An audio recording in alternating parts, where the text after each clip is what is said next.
Hey guys, welcome back to Ouch Mountain. I know it's been a while since we've seen you all. We've been very busy, and I know we've gotten a lot of questions as to where we've been and what's been going on and why we haven't been posting videos. And so today we're going to try to catch you up on some of that. As many of you know, we had a wildfire back in the spring, and we posted a very short video just a couple weeks, I believe, after that had happened.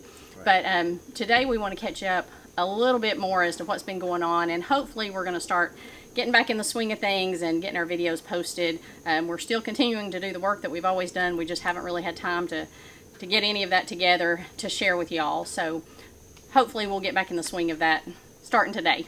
Yeah, so going back to the wildfires, I had started a brand new job that in the very beginning had a lot of travel, and I think the very end of that travel, the night I come back into town, is when the wildfires had hit. And you'd asked me, did you hear about them? Have you heard about them? And I had not, been out of town. And my mother was in the hospital during this time. She'd been in the hospital about a week and a half. And so Jason had been traveling. I was pretty much staying round the clock with her at the hospital. And the night of the fire, my sister had come into town to help us out a little bit. And the night of the fire, she said, you know, do you think we need to evacuate? And so I thought, I might need to leave the hospital and just go home and check on things, and I'll come back down and stay with Mother tomorrow. But Jason got home, like he said, about 7 o'clock that night, and at about 9 or 9:30, we decided we probably did need to evacuate. And apparently there were mandatory evacuations that we never got the notice on our phone. So we decided to get my dad to safety first, and we got him and my sister off the mountain and got him to safety. And then when we came back home, we knew the fire had been on the other side of the mountain. It had been over in Wares Valley, which many of y'all are probably familiar with. But at this point, a fire had started at Millstone Gap. So we piled as much stuff into our pickup truck and our other car, and just took 2 dogs and a cat and we just left them out. We didn't really know where we were going. And we ended up at our church, and they opened up this annex building for us, and we ended up spending the night there. And about 4:30 in the morning, it started raining just a little bit, so I decided to pick up and leave, come back up to the house and see what was going on. And I called Sarah and said, you know, it's not too bad. There's a few little hot spots.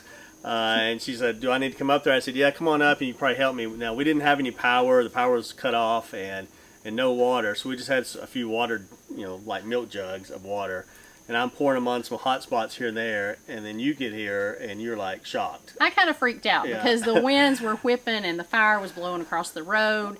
All of our lumber piles, our woodshed was on fire, all the firewood in the woodshed, all of that was on fire. And he had told me there were a few hot spots and we had milk jugs to put them out. But when I came, the whole side of the mountain was on fire. I wish I had picked up my camera and taken a few pictures, because it was just unbelievable. I was in shock, and so I kept trying to get him to leave, and he didn't want to leave, and so I ended up calling 911, and they sent Seymour Volunteer Fire Department out to us, which those guys always do a great job, and we are so appreciative to them.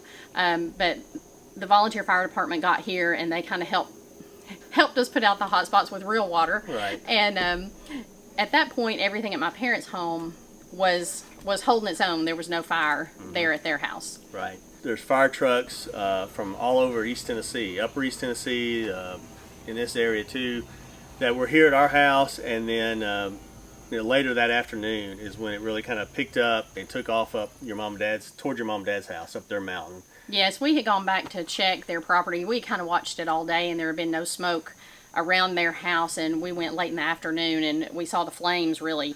It wasn't just the smoke, but the flames were coming up the mountain. So we called Seymour Volunteer Fire Department again, and again they came out and started working the fire at their house, which the one at their house was a much bigger deal than the one here. Yeah, it was. It was burning, and it ended up burning just basically 360 degrees around their house. It was crazy. And when you see the video of the National Guard dropping those big water buckets from helicopters, all that was pretty much right on top of their house. I think there's probably 12 or 15 buckets that afternoon on day 2, I guess.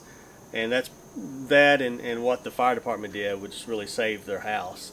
They were just dropping buckets on their house, in the front yard, behind the house, all over it. and it's just kind of incredible to watch. And so there's some of that video today.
So today's video is going to show you kind of what the impact was on our property, show you a little bit more of what was going on then, and hopefully we're back to posting videos, and we got a long project list. We got a lot to do, a lot of things going on that we need to tackle, and hope you stay with us.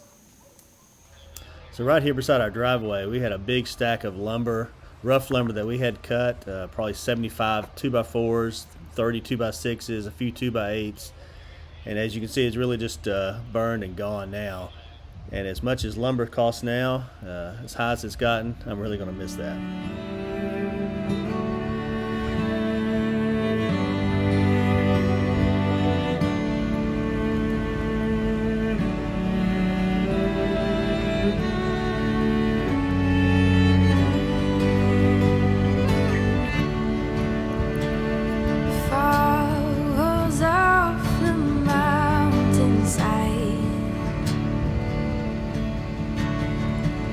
And in these bones travel bright, the glory of the yellow sky burns bright in me till the day I die.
Even though a lot of our property did burn, this shows how a logging road can serve as a good fire break.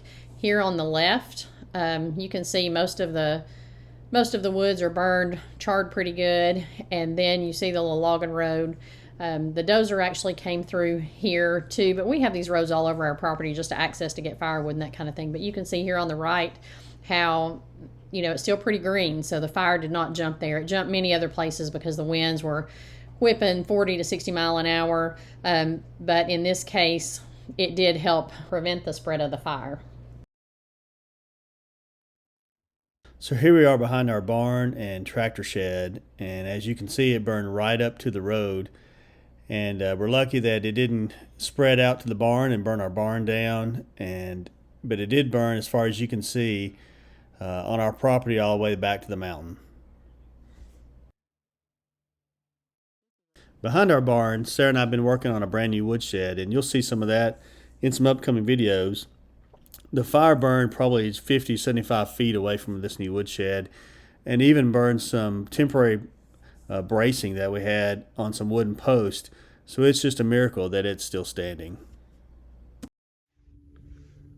So you've seen us stack a lot of firewood in our firewood shed right here next to our stove, and that's kind of what's left of our firewood shed.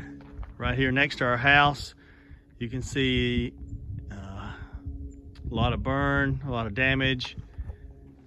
Our firewood stove had some damage. Definitely the paint peeled off, the metal roof kind of buckled a little bit. Back here on the main door, it won't open. I think the something in that handle has melted, and we're going to take it apart to even get inside to see if it's functional anymore. Here at my parents', you can see the fire burned all the way up the mountain, just right up to their house.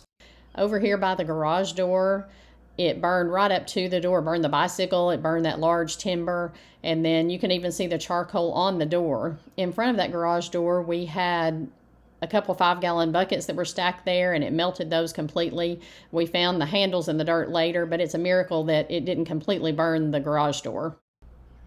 And here the fire burned through their deck railing, actually burned the railing in half. It even burned some large holes here in the deck boards and also the joists that support the deck. It's just crazy to think about how close the fire actually came to their house. During all of this time of us being so busy, you know, we had the fires, we had my mom in the hospital, Jason had started a new job. We actually got to bring my mom home. She spent about 2 months in the hospital, and we got to bring her home. And I believe it was the day after she came home from the hospital, Jason had COVID, Right. then I got COVID. We had called my sister again to please come in and help us.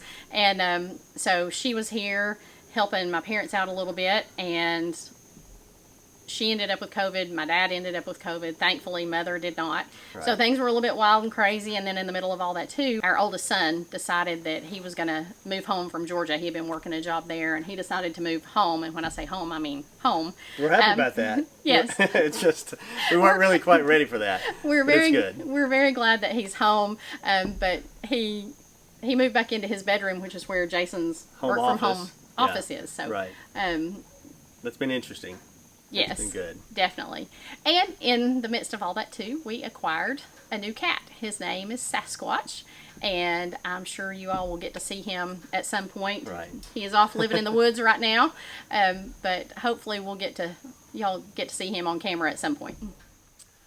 All right, so that's a little snippet of what's been going on here on the mountain, and we want to say a big thank you to the Seymour Volunteer Fire Department, the Tennessee Division of Forestry, the Tennessee Air National Guard for all those helicopter drops, the water drops, and also to the Sevier County Sheriff's Department, the Tennessee Highway Patrol, and all those other local fire departments that showed up and responded from all over East Tennessee. I don't even know where all they were from, but it's just an incredible effort that they gave to save our property and protect our property and our homes, and we really appreciate it.